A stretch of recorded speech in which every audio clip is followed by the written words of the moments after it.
जननी जन्मभूमिश्च स्वर्गादपि गरीयसी, यानी माता और जन्मभूमि का स्थान स्वर्ग से महान और श्रेष्ठ होता है। एक गांव के थोड़ी दूर एक तालाब था। तालाब बहुत ही गहरा था, जो कि हमेशा पानी से भरा रहता था, जिसके कारण उस तालाब में रंग बिरंगी मछलियाँ और अनेकों जीव रहते थे।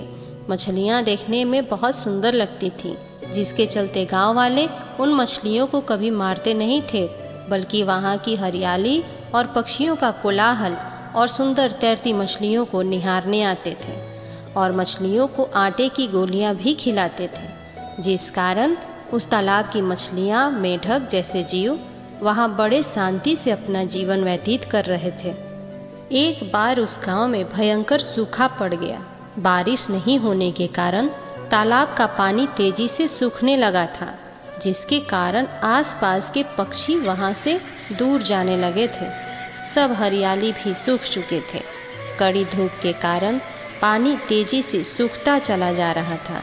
बचा पानी भी गर्म होने लगा था। उस तालाब के मेढक और मछलियां व्याकुल होने लगी। अब तो मेढक भी तालाब छोड़कर जाने लगे थे। सूखे के कारण तालाब के आसपास एकदम वीरान सा हो गया। बेचारी अकेली मछलियाँ बिना पानी के तैर ही नहीं सकती, तो दूर जाने का तो सवाल ही नहीं उठता। बेचारी करे भी तो क्या करे, उन्हें कुछ समझ नहीं आ रहा था। लेकिन तालाब में एक ऐसा मेढक भी था, जिसे मछलियों ने कहा, आप तो अपनी जान बचा सकते हो, आप क्यों नहीं जा रहे? हमारे साथ मरने की क्या आवश्यकता है? इस पर मेढक ने कहा, मुझे ये अपनी जन्मभूमि बहुत ही प्यारी है, इसे छोड़कर मैं कहीं जा नहीं सकता। मैंने इस तालाब में जन्म लिया है, इसी में पलकर बड़ा हुआ हूँ। हर सुख दुख में आप लोगों ने मेरा साथ दिया है, तो भला इस दुख की घड़ी में आप लोगों को छोड़कर कैसे जा सकता हूँ?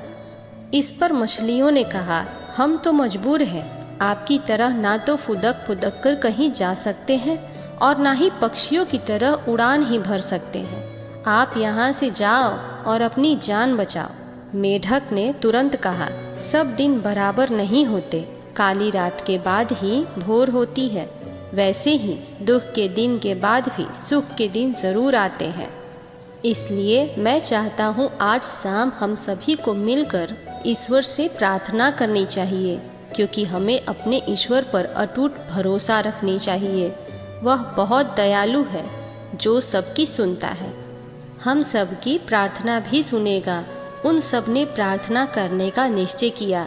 ये बातें उसी गांव के एक लड़के ने सुनी और गांव वालों से कहा कि कैसे इस धरती पर छोटे छोटे जीव भी अटूट विश्वास ईश्वर पर रखते हैं, अपने मातृभूमि से प्यार करते हैं, जबकि हम सब आपस में ही छोटे छोटे स्वार्थ के लिए एक दूसरे से लड़ते रहते हैं।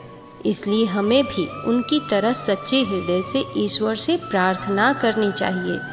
इसके बाद गांव के सभी लोग मिलकर सच्चे मन से ईश्वर से प्रार्थना किया और फिर ईश्वर की दया से रात होते होते आकाश में बादल घिराए और बहुत जोरों की बारिश हुई, जिसके बाद एक बार फिर से चारों तरफ खुशहाली आ गई, क्योंकि उन सब ने हृदय से जोर लगाकर अटूट विश्वास के साथ प्रार्थना किया था। एक बार उसके होने पर विश्वास तो करके देखिए। उसके होने का विश्वास ही आपकी प्रार्थनाओं को दिल से निकालेगा और दिल से निकली प्रार्थना ज़रूर कबूल होंगी। आपकी प्रार्थनाओं में भरोसा उस बच्चे की तरह होना चाहिए, जिसकी माँ जब उसे हवा में उछालती है पर वो हंसता है और डरता नहीं, क्योंकि वो जानता है कि उसकी माँ उसे गिरने नहीं देगी। अपनी प्रार्थनाओं में वही मासूमियत रखिए। कहा जाता है, जिस चीज़ को आप दिल से पाना चाहो तो पूरी कायनात भी उससे आपसे मिलाने में आपकी मदद करती है। चलिए, इसी सीख के साथ खुद की सेहत का भी ख्याल रखिए। धन्यवाद।